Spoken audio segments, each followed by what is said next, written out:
नमस्कार, कसे आहात सर्व? Welcome to my YouTube channel the exploring ROV. Shri Kal Bhairavnath यात्रा गोरेगाव. आमच्या गावातील मानकरी तसेच वतनदार मंडळी भैरवनाथाची पलटी काढल्यानंतर भैरवनाथाला गारण गातात.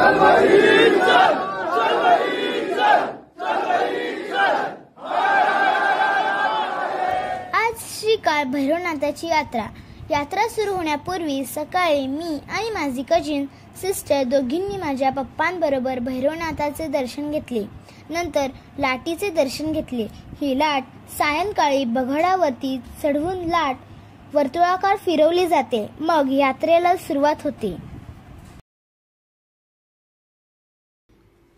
आज आपण जाणून घेणार आहोत माझ्या गावाच्या श्री भैरवनाथ यात्रेबद्दल, जी की दरवर्षी गोरेगाव या गावात खूप धूमधडाक्यात साजरी केली जाते. गोरेगाव हे गाव रायगड जिल्ह्यात आहे. हे गाव निसर्गाच्या सानिध्यात वसलेलं असून इथल्या लोकांच्या ग्रामदेवता म्हणजेच श्री भैरवनाथ. तसेच यात्रा चैत्र महिन्यात येते, म्हणजेच मार्च-एप्रिलच्या दरम्यान.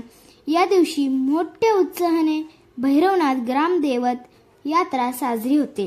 भैरवनाथ मंदिर हे एक शिवकालीन ऐतिहासिक जागृत देवस्थान आहे.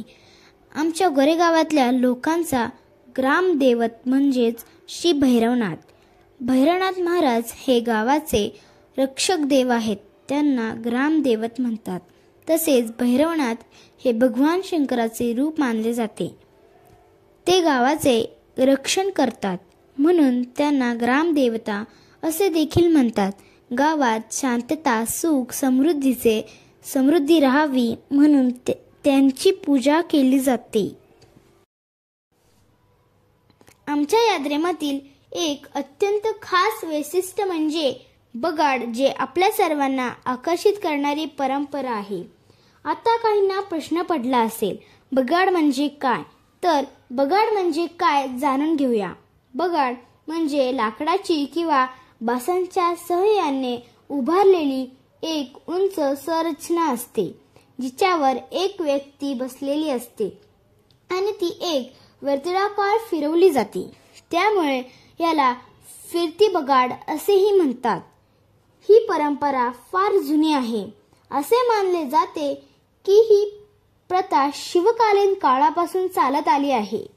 बगाड फिरवताना गावातील तसेच सेव्यमान पावनं कृपंकजं व्यालयज्ञ सूत्र बिंदु शेखरं कृपाकरं नारदादि योगी वृंद वंदितं दिगंबरं काशिकापुराधिनाथ काल